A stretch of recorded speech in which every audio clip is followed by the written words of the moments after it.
Brigitte, welcome to Heritage.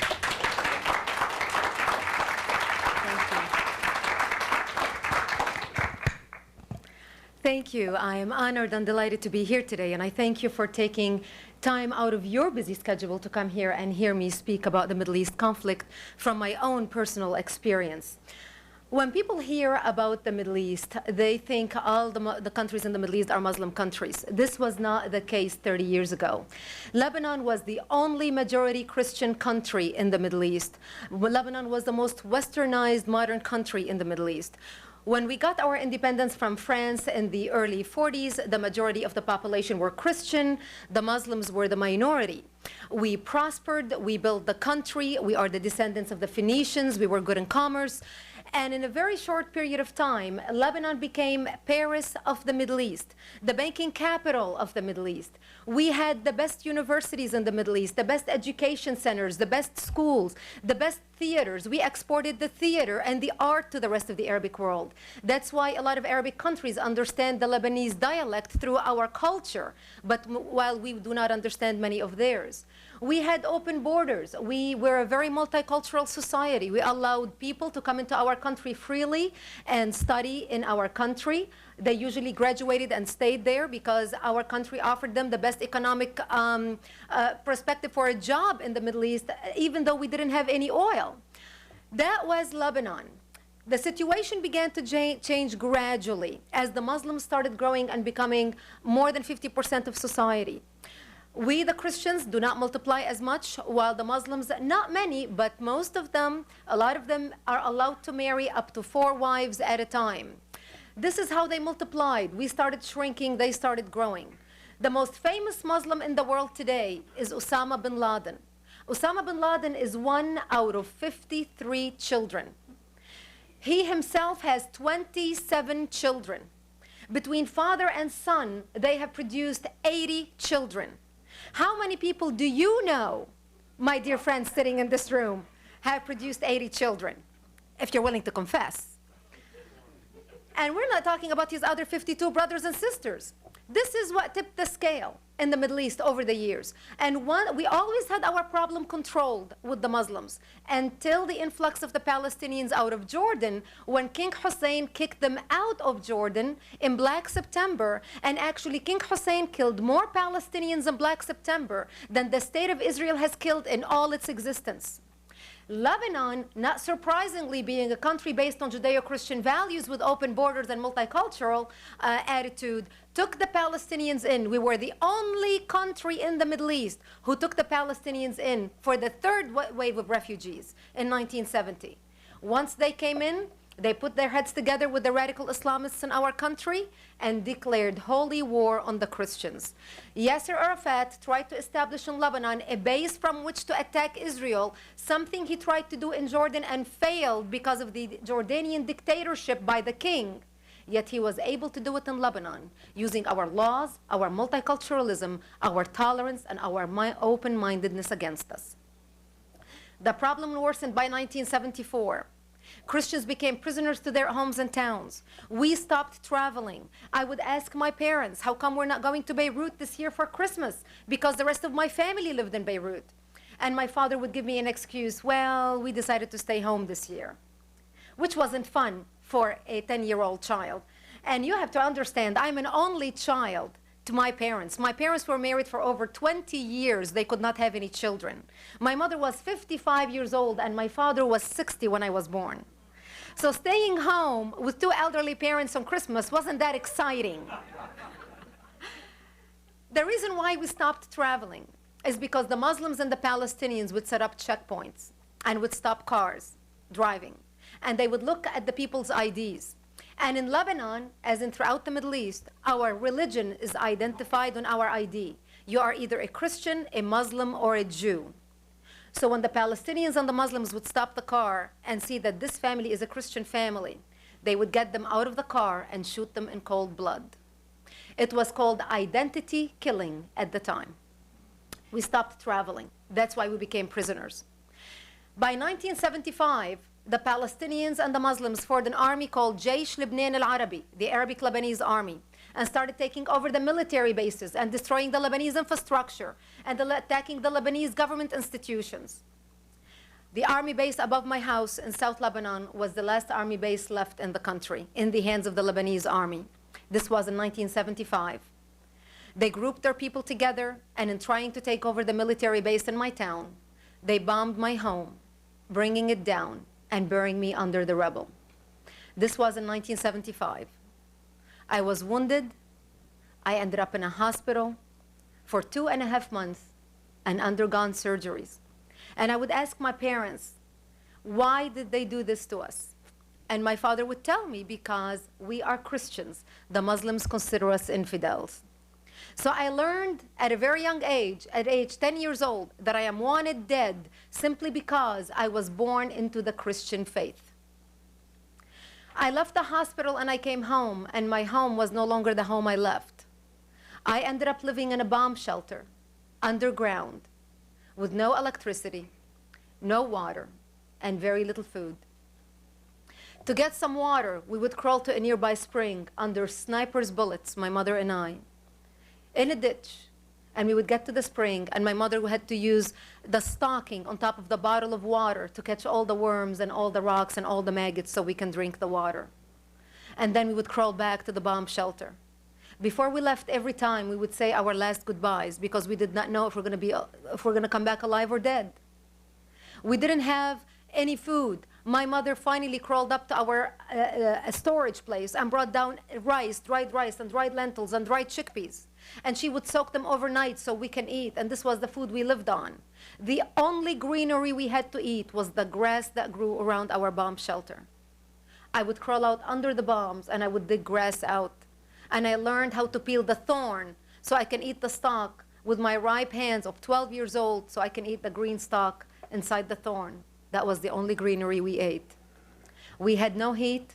We would freeze. We are in the mountains. We are next to the border of Israel. My father had to break twigs from trees and pour kerosene and benzene on them in the middle of our bomb shelter, our 8-by-10 room where we lived underground.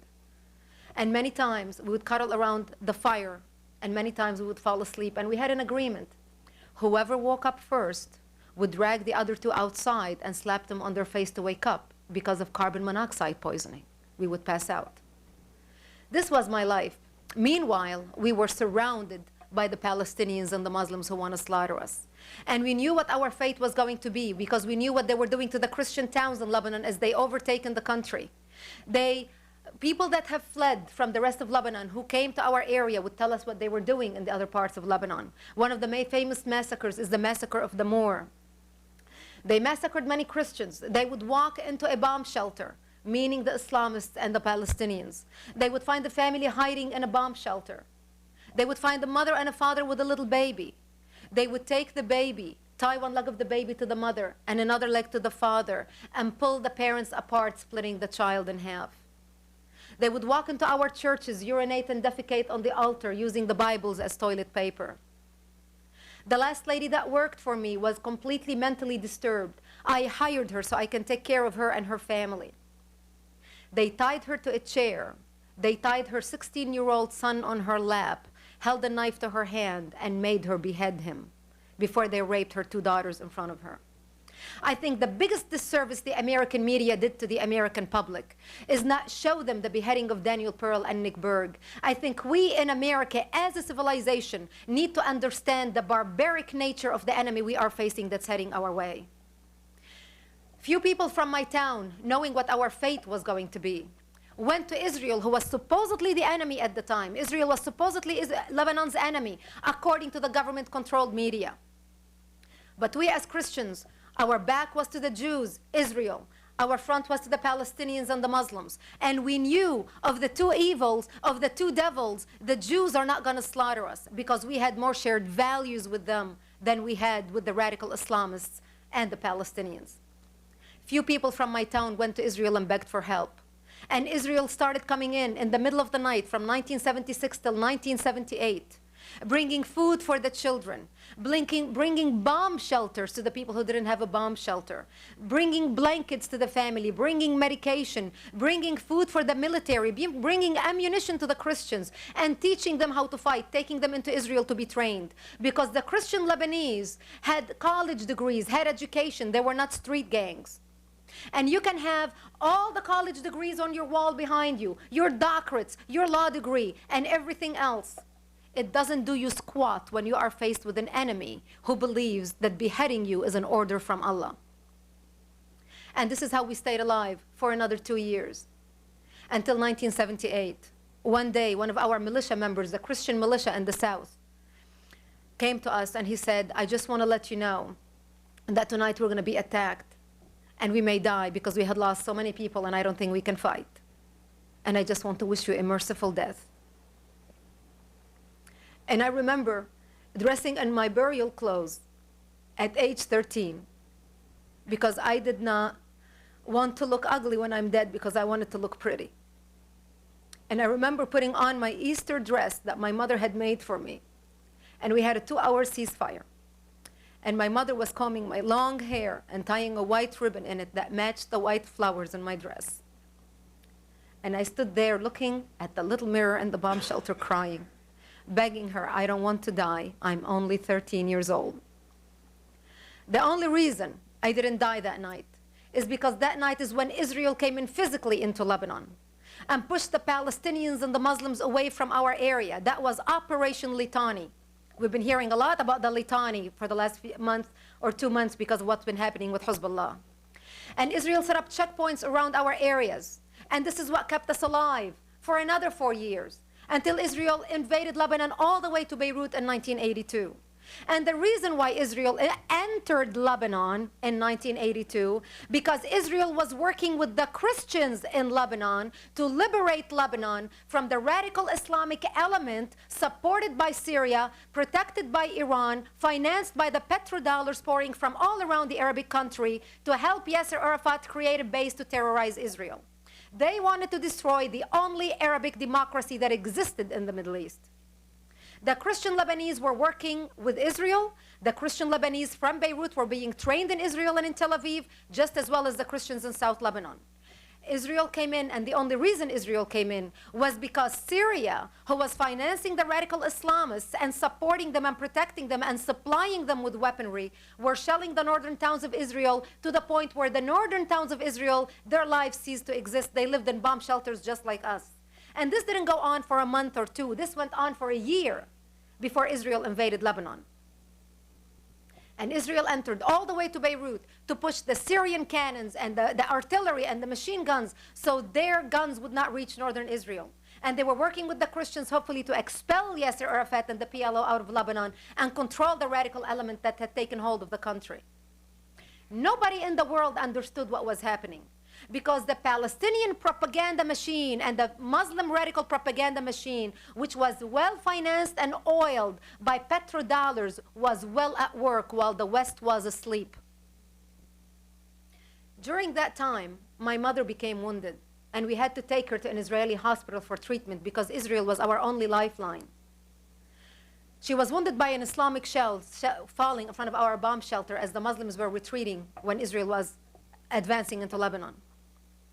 And I'm going to tell you a little story that changed my outlook and changed my life. Before we left the bomb shelter to take my mother to the hospital, my father handed me $60. He said, here's $60 in case you needed it, since you're going to be taking your mother to Israel. And I remember touching money for the first time in my life, because when you live in a bomb shelter, you don't go shopping. And I took the money, and we went up to the Lebanese hospital that Israel has fixed. Israel had fixed up a room, put an Israeli soldier on duty and 2 Israeli nurses to give my mother first aid. They gave her first aid, put her in an Israeli-donated ambulance, drove us to the border, which was a 10-minute drive. The driver was a Lebanese driver, actually an acquaintance of the family. We got to the border. They took my mother out of the ambulance in Lebanon and put her inside Israel into another ambulance to drive us an hour. The Lebanese driver walks around to me and asks me if I had any money for the fee for the ambulance. And like an innocent teenager, I pulled the money out of my pocket and I handed it to him and I said, how much do I owe you? And he looks at it and he says, give me 30, which was half the money I had. So I handed him $30 and I thanked him very much. And I sat in the Israeli ambulance inside Israel to drive us to the hospital, which was an hour away.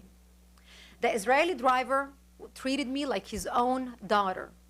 He could see a teenager who was uncertain of what was going to happen. My mother was laid unconscious in the back stretcher of that ambulance. He treated me like his own daughter with such respect and such compassion. We got to the emergency room in the Israeli hospital of Itzfat.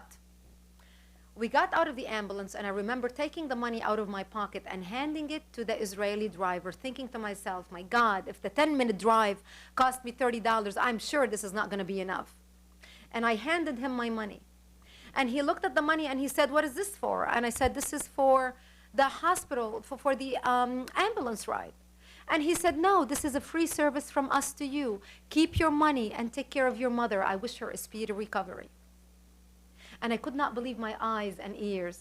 I thought to myself, what an ethical man. What an honest man.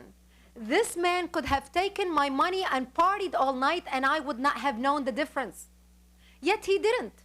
And I became very angry because I realized the Lebanese driver basically robbed me. He stole my money.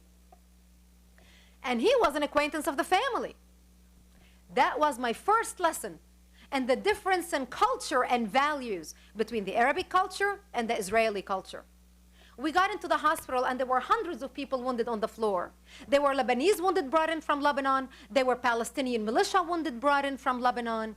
There were Lebanese Christian brought in, Lebanese Muslim brought in, Israeli soldiers brought in. And I could not believe my eyes. The doctors treated everyone according to their injury. They did not see religion. They did not see political affiliation. They did not see nationality. They saw people in need and they helped. I could not believe my eyes. The doctor treated my mother before he treated the Israeli soldier laying next to her. They took my mother to the 4th floor of the hospital where 2 other Muslim ladies were brought in earlier that morning. And we were not in the room but maybe 5 minutes, and I heard all this commotion outside our window, outside our balcony, and people were running through our room out to the balcony to see what was happening. And I walked out to look what was happening. And 2 Israeli helicopters had just landed, taking out Israeli wounded soldiers brought in from Lebanon. And I stood at that balcony feeling sick to my stomach. I felt ashamed. I felt humiliated. After all, these people are wounded because of the war with my country. I didn't know how the people standing next to me are going to react to me. I didn't make eye contact with anyone. And then I felt this tap on my shoulder. And I looked to my side and there was an Israeli nurse standing next to me, and she said, you are new here, aren't you? And I said, yes, I am. As a matter of fact, they just brought in my mother to this room. And she put her arm around me and she said, don't worry, we'll take good care of her. Everything will be just fine. And I started crying. I started sobbing because for the first time in my life, I experienced compassion. I experienced the human quality that I knew my culture will not be able to show their enemy in their time of need.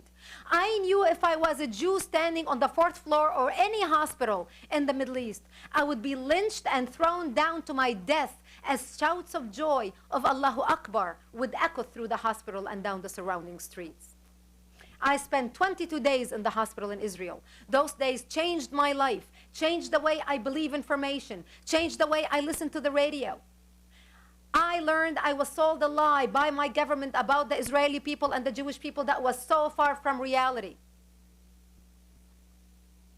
It was amazing. One of the Muslim ladies with us in the room, she was there for over 10 days. And when the Israeli soldiers would come and take care of her wound and change her wound in the morning, the minute they would leave, she would look at them and she would say, I wish you were all dead. I hate you. And if you could see evil, I saw evil. Because when you hate so deep that you are unable to be grateful to the people that save your life, you have crossed the fine line between humanity and something very ugly on the other side. I vowed that one day I will return to Israel because these were the type of people I want to live amongst. This was the type of culture I wanted to adopt. A culture of civilized people who respects all others, who shows compassion to others, You want to know real people? The time you know the true face of a person is when they are in a tragedy. That's when their true colors shine. And the colors of the Israelis were respect, compassion, and love. While all the Israelis from Israel heard that there were Lebanese people wounded in the Israeli hospitals and came to visit, bringing in chocolates, bringing in baklava, telling people, our homes are your home. If you need any help, just come, let us help you out. It was an amazing scene. And all you heard on Lebanese television, the barbaric Israeli enemy invading Lebanon and torturing Lebanon and destroying the Lebanese infrastructure. Nobody destroyed the Lebanese infrastructure but the radical Islamists and the PLO who ravaged Lebanon. And this is exactly what we're seeing today. I ended up moving to Israel when I was 20 years old to become news anchor for world news in the Middle East, where I covered world events and reported on world news. And I saw the same pattern being repeated. What I used to think is a regional problem between radical Islamists and Christian Lebanese was becoming a world problem. The Achille Lauro, the Panam flight, the TWA flights, the killing, the hijacking. It was the same Muslims' name perpetrating it. Ahmed, Hussein, Muhammad, Ali. The same of the victims, Terry Anderson, Terry Waite, General Higgins, all American Western names, Jews or Christians. And now I am in the United States. And people today have such misinformation in our country, it is mind-boggling. I realize that the same enemy that Israel has been fighting for over 50 years are the same enemy today who are fighting Western civilization. No one paid attention then, but now we better pay attention. Great example is Hamas. The terrorist organization Hamas. When people hear Hamas, they think Hamas is an 8,000 miles away problem. Hamas is an Israel problem. Hamas is here in the United States.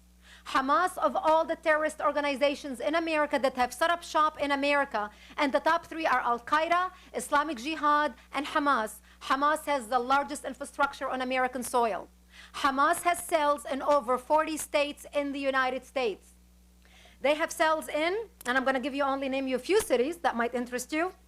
Boston, Massachusetts, New York, New York, Laurel, Maryland, Potomac, Maryland, Washington, D.C., Henderson, Virginia, Springfield, Virginia, Raleigh, North Carolina, Boca Raton, Florida, Fort Lauderdale, Florida, Philadelphia, Pennsylvania, Cleveland, Ohio, Charlotte, North Carolina, Orlando, Florida, Tampa, Florida, Seattle, Washington, San Francisco, California, Santa Clara. You get the idea. In over 40 states. This is the problem we're facing today. Many people who turned a blind eye to evil and did not pay attention to what was happening are now paying the price. In the Hamas Charter, Article 22 of the Hamas Charter, which was published and made public in 1988, states as the organization's the enemy. And I'm quote you verbatim. Article 22, quote, with their money, they created secret organizations, talking about the enemy, that spread around the world in order to destroy societies and carry out Zionist interests. Such organizations are the Freemasons, Rotary Clubs, Lions Clubs, B'nai B'rith, and the likes. All of them are destructive espionage organizations to be destroyed. You tell me, my fellow Americans, and those of you watching on television, how many of you know Lion Club members, Rotary Club members, Freemasons, who get up early in the morning in their communities to raise money and better their communities? No, they are mentioned as enemies of Hamas organization, the terrorist organization that has the largest infrastructure on American soil. We need to take political correctness and throw it in the garbage where it belongs and start educating our people.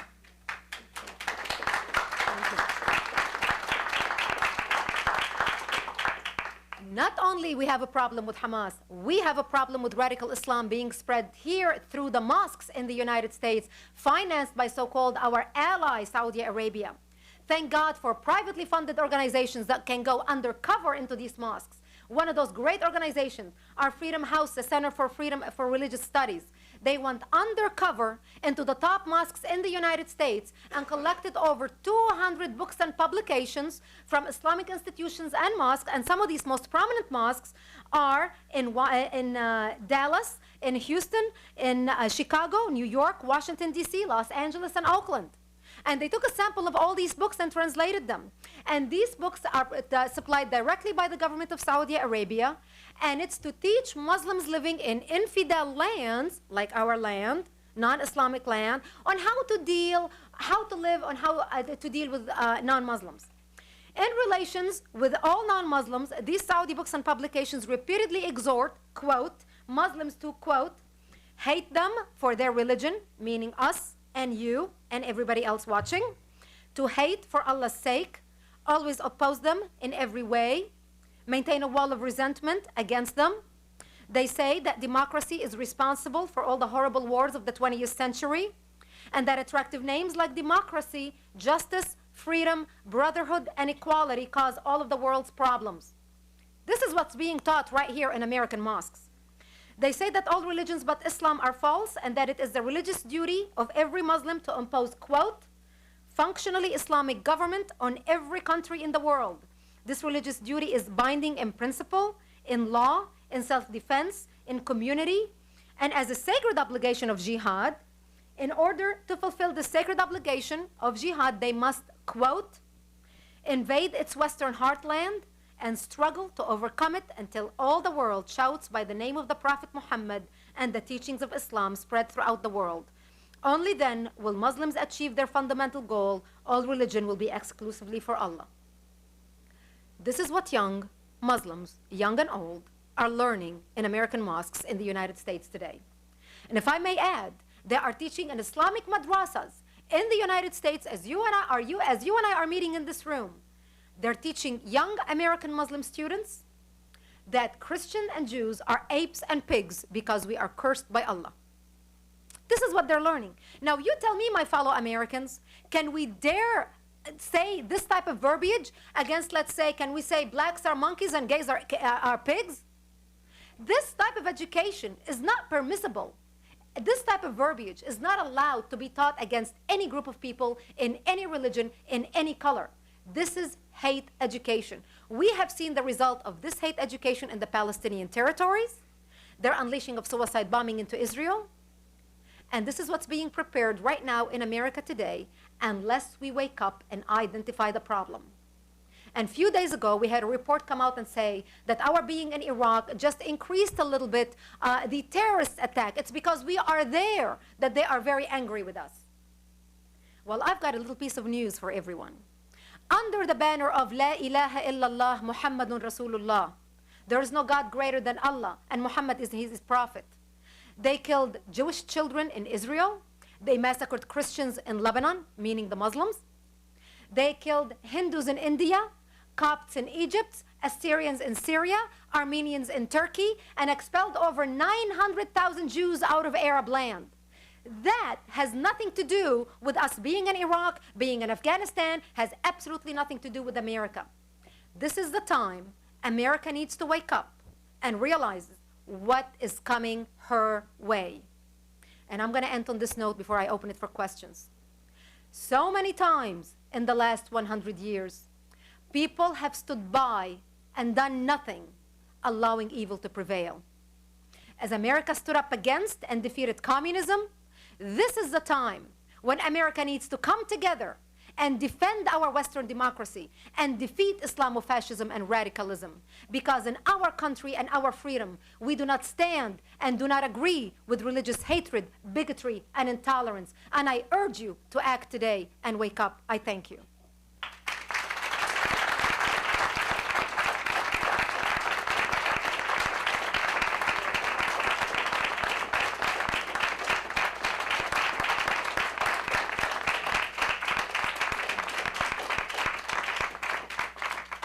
For some reason, I would suspect there are a few questions in the audience. And I'll start here on the back. Just wait for the microphone, and please do us the favor of at least giving your name and an affiliation. My name is Brian Beery. I'm a journalist for Europolitics magazine. Just when you were talking about the Muslims, you sort of seemed to imply that it was a monolith with everybody holding these radical views. Do you not think that there's a large majority of Muslims that are much more moderate, and that the challenge is to work with them, to persuade, to force them, the moderates, to basically achieve victory over the radicals? Exactly. This is exactly what we need. We need to challenge the moderate Muslims all throughout the world. You know, there are 1.2 billion Muslims in the world today. Not all of them are radicals. But in the intelligence community, we estimate there are between 15 to 25% who have been radicalized. That translates into 180 to 300 million people. That's almost as big as the population of the United States. So we do have Muslims living in the United States. Where are their voices? This is the only country in the world where Muslims can demonstrate, where Muslims can march in the streets, where Muslims can speak without being intimidated by the radicals. I can understand why they cannot do it in Libya, in Saudi Arabia, in Oman, in Jordan, in Syria, in Lebanon. But there is no excuse why the Muslims in the United States cannot take to the streets and rally and send a message to the radicals in the Middle East that we are Americans first. You kill one of us, you kill all of us. We condemn Hamas, we condemn Al-Qaeda, we condemn Jama'ah al-Islamiyya, we condemn Hezbollah. We haven't heard a blurb. Talk is cheap. Having had talking on television screen is empty verbiage, hot air just coming out. Actions speak louder than words. This is the time we need to challenge our Islamic community to take to the streets. Of all the mullahs in the United States, of all the members of mosques in the United States, since September 11th, have you seen a million-man march on the Capitol? Have you seen people come to the streets with the same passion as the radicals have and have taken to the streets in any other street in any other country? Let's talk about the passions of the Hezbollah supporters in Dearbornistan, Michigan, right here in our country. They were free to demonstrate in support of Hezbollah against the United States of America, yet we haven't seen this passion and these numbers of people coming out to the streets to defend America. Just last month, two reporters in the United States, Fox News reporters, Santani and Wig, were forced at gunpoint in Gaza to convert to Islam, and that was the only way they were able to survive. Now, a lot of Muslims tell us this is not what Islam stands for. If this is not what Islam stands for, and the whole world went up against the Pope, have we seen condemnation and demonstrations in the streets of any street USA condemning this barbaric behavior, 7th century behavior? Actions, my friends, speak louder than words. Our civilization is at stake, and this is the time we need to see people act, not talk. Yes. Nichols, Washington Diplomat Magazine. We got to get to the media because you mentioned media, and they are the problem, the left-wing media in this country. They're almost against everything that we stand for in this country. I can't understand the left-wing media, liberal media. How are you going to get through your message? We can do our part as individuals. How do you reach the news organizations to change the tenor and the content of the news that's coming out? You know, a lot of people in the liberal press, say, I already have my mind made up, don't confuse me with the facts. This is the problem we are facing. But we are seeing a decline in the mass media, and we are seeing a lot of people are using alternative media sources, such as the internet, such as publications on the internet, such as talk radio, which have seen an incredible increase in talk radio. And this is how we get the message out. Every individual can get involved. I founded an organization in 2002 called AmericanCongressForTruth.com because I'm sick and tired of political officials who make it to Washington, D.C., get up there and forget the voices of the people who elected them. Lining their pockets with money becomes more important than protecting our borders, tightening our immigration, screening students who want to come and study in our country from hostile countries. So we started an organization. We have thousands of members in all 50 states in the United States and countries outside of America, people who want to know what they can do to make a difference. There's a lot of things. We send action alerts on a daily basis, and I encourage everyone to sign up to our website, AmericanCongressForTruth.org or .com, and sign up to receive our emails. And we give people tips. For example, if you live in a small town USA, you noticed the mosque being built, and you noticed radical behavior, people dressed more radically, behaving more radically, keeping to themselves. Your antennas go up, go down, take an afternoon, go to City Hall, find out who owns the deed to that mosque. That's public information. Is it a Saudi foundation? Is it some Muslims from foreign countries whose name is on the deed? Write those names down. Come back to your home. Call your local FBI office. Turn the names to them. We are the eyes and ears of our government. Our government is not in every small town USA, but we are, and we can open our eyes, and we can play a part in protecting our nation. I also tell people, you can call your elected officials. Every phone call represents 1,000 voters. And I talk to elected officials and I say, how many people do you need to hear from on a national level in order for you to make an issue an issue? And they say, all we need to hear from is 40 to 50 people. That's it. The average American thinks, what's my voice going to do? They need to hear from 100,000 people. But here's why, the reason behind the numbers. If one person calls, he or she is representing 1,000 voters.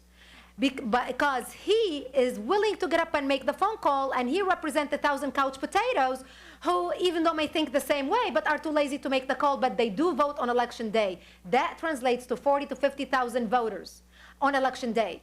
Stop buying the mass media, the New York Times, stop buying the LA Times, stop buying the newspapers that are spreading lies, and start supporting organizations that support the truth and gets this type of truth, this politically incorrect truth, to you and to the American public. And this is how the mass people, mass Americans, can make a difference. Another question. I'm going to take this lady first. She raised her hand first. Two quick questions. Yes.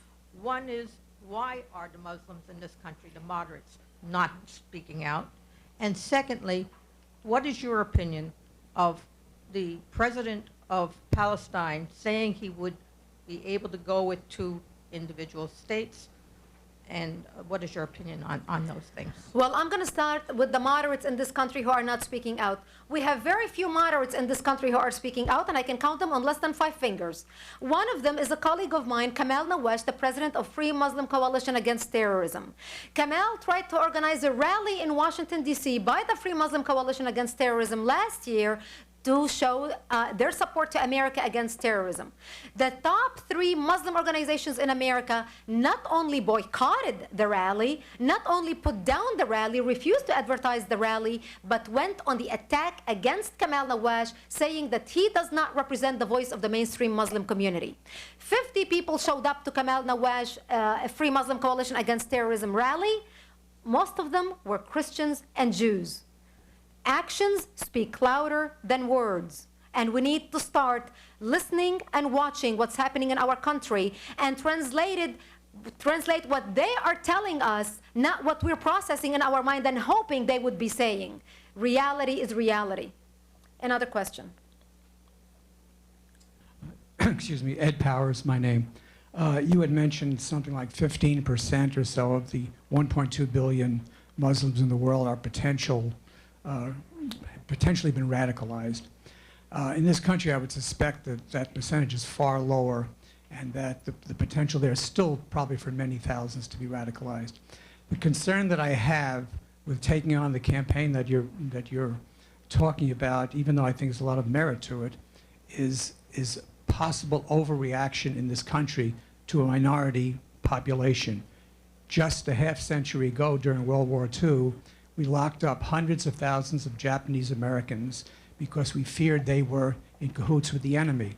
How do you prevent something like this from happening in this country to the overwhelming majority of law-abiding American citizens of Muslim Absolutely, faith? and we are never going to allow to happen what happened back in World War II. But we can be wise in the way we conduct our intelligence. For example, our government wanted to monitor certain mosques last year for radioactive material. Radioactive material. Now you tell me, how many temples and churches have you heard of that we are interested in monitoring them for radioactive material?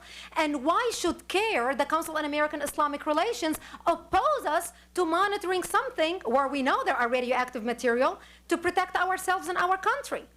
There are certain laws that we can put pressure on our elected officials to do where we're not endangering the majority of the Muslims. Obviously, we are not closing the mosques. Obviously, we are not locking them up. Obviously, we're letting the terrorists play in our ground. Look at September 11th, the biggest joke on America.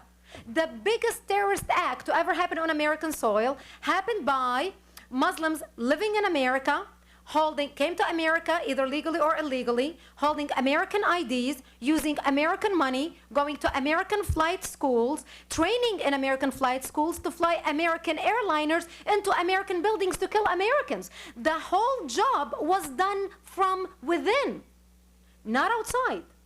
So you do not need to just like the 3 to 6 million Muslims that live in this country, but you can certainly, if you encourage our government to eavesdrop, there is a lot of terrorist attacks that have been foiled since September 11th because of the eavesdropping program. Just because you don't hear about it or it doesn't materialize into a big terrorist act doesn't mean that these programs are not working. The Patriot Act, you know, I come from a Lebanese heritage.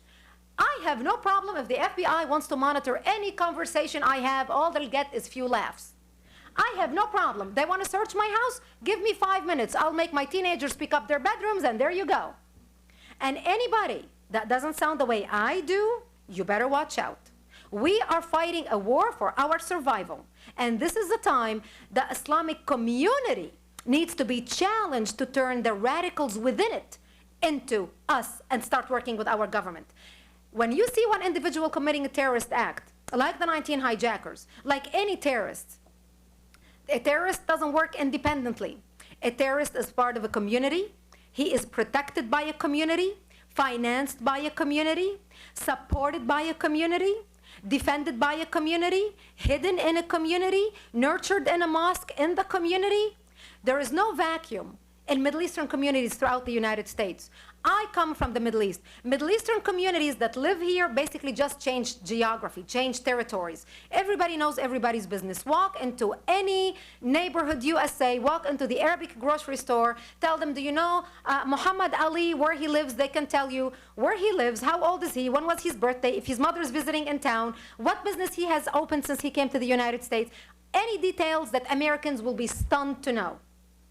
And our American Islamic community needs to be challenged to turn the terrorists within it and needs to be more active and voice their opinion more, like Kamal Nawash, like the few people that I know who are speaking out. Those voices need to come forward, and they are already forward. We just need the rest of the Islamic community to stand behind them against those who are wishing to do us harm.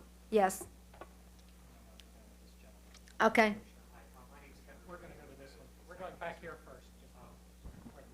Hi, my name is Ernie Rosenberg, but my affiliation is, I'm here in my own private capacity. Two things. One is that even with the minimal things that we've done, the ineffective and inadequate things we've done, in Europe, the US and Israel are considered more of a threat to peace than the Islamists. Right. And if we were to pursue a course like yours, how do we avoid being completely isolated? That's the first question. The second one is, I keep hearing about the overwhelming majority of peaceful Muslims, and my question is, where's the evidence that they exist? What a great question. Thank you so much. I love the way you put that answer in your question. If they exist, this is a call to all Muslims living in the United States. If those of you moderates exist, and I'm talking directly to the camera, we want to see you in the millions on the streets of America demonstrating, sending a very clear message to the radical barbarians that live in the third world countries in the Middle East to condemn the barbaric acts that have been done in the name of Islam, your religion that supposedly has been hijacked. Because in our beliefs, if something of ours has been stolen or hijacked, we would scream to high heaven that it has been stolen. And we need to hear your voices if you're really upset that your religion has been stolen. Thank you.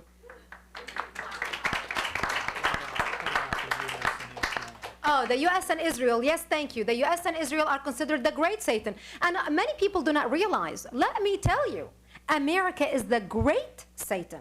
Israel is just the little Satan tagging along with America. Keep that in mind. Whatever happens to Israel, happens to us. There's a saying in Arabic, أولاً يأتي السبت وبعده الأحد. First comes Saturday, then comes Sunday.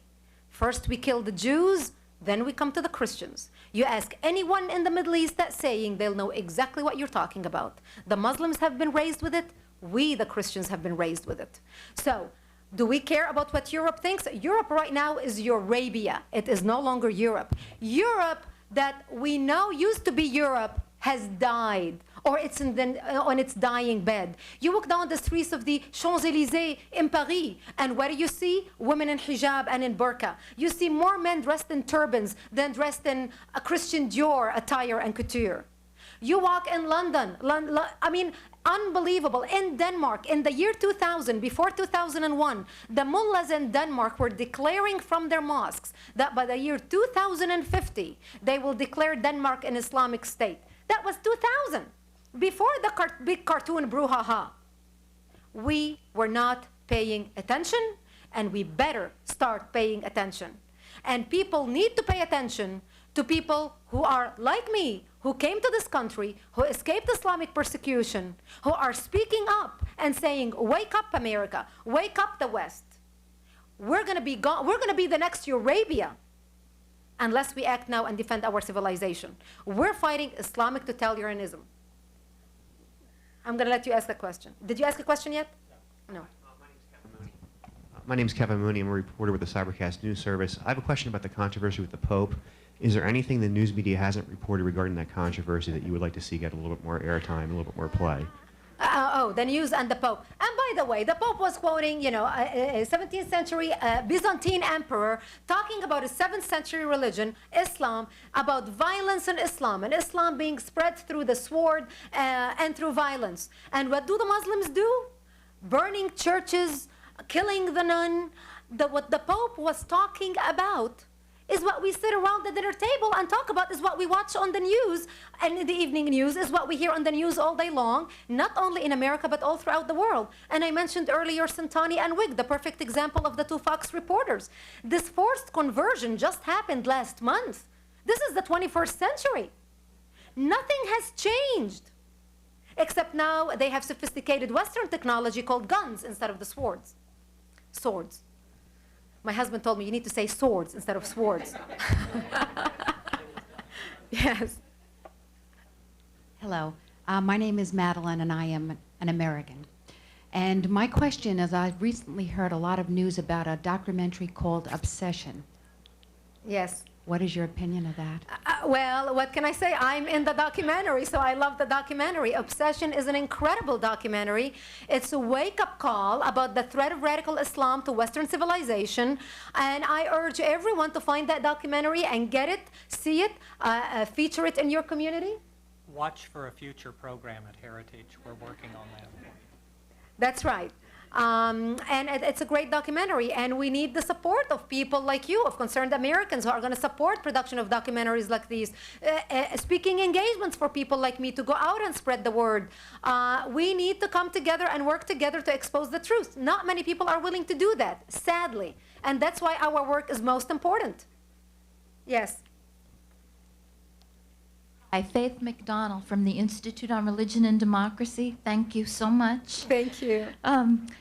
One thing, I recently saw Obsession, and something that I felt was left out was the connection with Sudan. And I know you mentioned Sudan in your book. I think we need to connect the dots all around the world. Exactly. And I just wondered if you have any contact with southern Sudanese or Sudanese from the Nuba Mountains. The Muslims in the Nuba Mountains are the kind of Muslims you're talking about. They're the peaceful ones, and they want a secular democracy. But they would be a good contact for you and for all of us who want to work on stopping this. Yes, we are working with different groups, and that's a great point, and I mentioned it in my book. Sudan, Indonesia, all around the world. Right now, as I'm speaking to you, there are conflicts in 44 countries around the world between Muslims and non-Muslims. Where is the voice of the moderates? We are not hearing it. All you hear about is the terrible acts committed in the name of Islam, but you don't hear the voices of the moderates. And the moderates are being silent, just like in Lebanon with this last war with Hezbollah and Israel.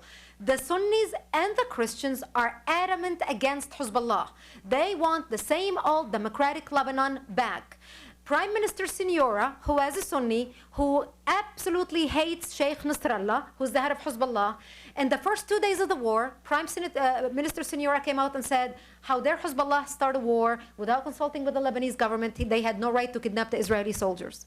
Within few days, you saw the Prime Minister change his song and dance. The reason why? Because Hezbollah sent death threats to members of the Lebanese parliament that if you say anything against Hezbollah that makes Hezbollah look bad, you will face the same fate like Prime Minister Hariri. You will be killed. And this is why you started seeing more people in the Lebanese government be intimidated and talk about Israel is the enemy, Hezbollah is our hero.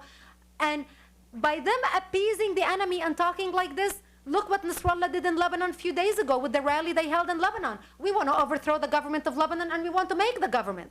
Appeasement doesn't work. It's like feeding the crocodile, hoping you will be the last person to be eaten. And you will be the last person to be eaten. You've got to kill that crocodile in order to ensure your survival. And this is what we're seeing all around the world today.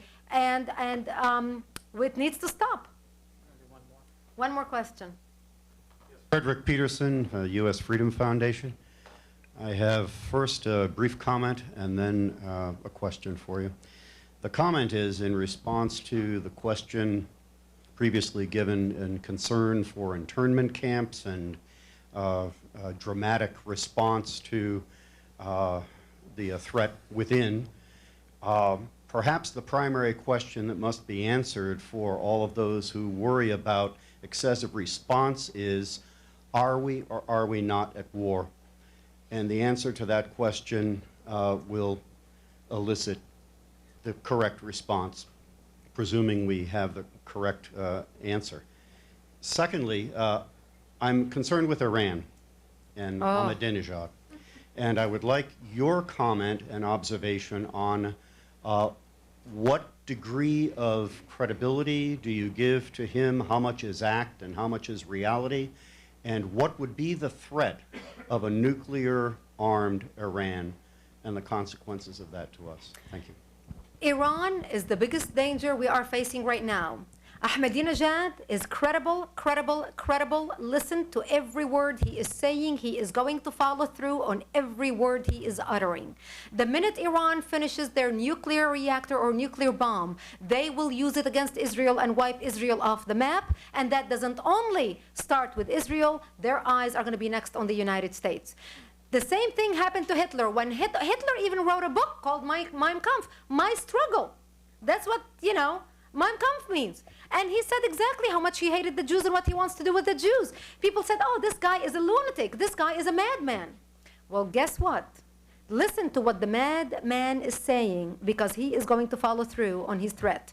While we are wasting time beating around the bush, talking about UN sanctions, schmansions. I mean, these people could care less about sanctions. Face reality. You can have sanctions from now until the sun comes down. It doesn't affect them one bit. Remember, these people are used to living in poverty. They can very easily live on a bowl of rice. They do not need to go furniture shopping nor clothes shopping. They can survive.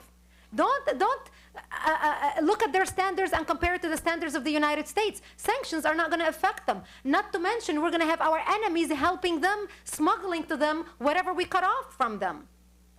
So he will follow through. He is not going to respect anything the UN says, because look what they did with Saddam Hussein. So what's going to change? He's got another 12 years to go. Only in 2 years he'll finish his nuclear bomb. And this is why it is so important to act. And we need to realize that Ahmadinejad is driven by an ideology of bringing back the 12th Imam, the hidden 12th Imam. What makes Ahmadinejad much more dangerous than Hitler is Ahmadinejad believes that the 12th Imam who is hiding, who disappeared in a well, the only way he is going to come back is by creating chaos and catastrophe to bring about the Mahdi, where Islam is going to reign supreme. Even though Christians and Jews believe in the coming of the Messiah. The Jews believe the Messiah is going to come and then we're going to have peace on earth. The Christians believe Jesus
to return, and then we're going to have peace on earth.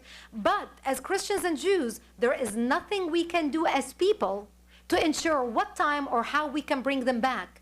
In Islam, especially in the Shiite religion with the 12th Imam, the Mahdi, you can actually participate as a believer in bringing about this catastrophe to bring in the Savior, and this is where Iran is heading. And one of the Khomeinis was speaking to a high school students 2 months ago, addressing the conflict with Israel. He said, even when we bomb Israel, he didn't say if, he said when we bomb Israel and wipe Israel off the map, it's a win-win victory for us, because not only we would have killed all the Jews according to Allah, but even if they bomb us back, and even if we lose millions, we will die as martyrs and go straight to heaven to sit on the right arm of God. So it's a win-win situation for us no matter what happens.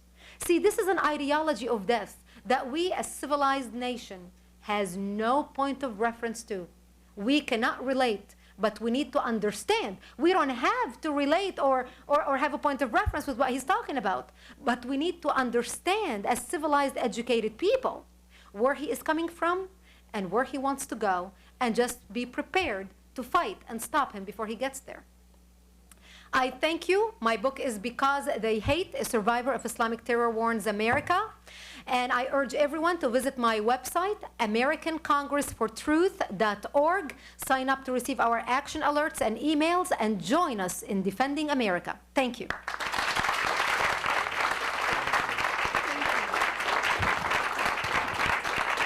Brigitte Gabriel is the president and founder of American Congress for Truth. For more information, visit AmericanCongressForTruth.org.